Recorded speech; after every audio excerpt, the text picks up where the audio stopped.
Yo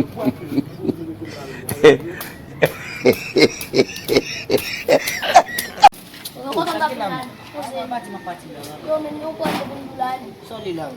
Ko gundu na ko lan. Mga gumen, lang din ang bubuwa, sometimes yung tebula. Bakit ka po mo me pat na mo ka mo tibag. Kitibaga, buko na tama siya buko. At kung ubang ko nang dilo, kom na. Ko sabi men sa mo yo men na tibado de men. Nung ko na lang tibaro dilo, nung chip men ba tiba manger ko. Manger mo. Eh, sak pasi. Amen. Kasi de la. Wa fa la kala. Sa luwas kewe de. Sa luwas kewe de.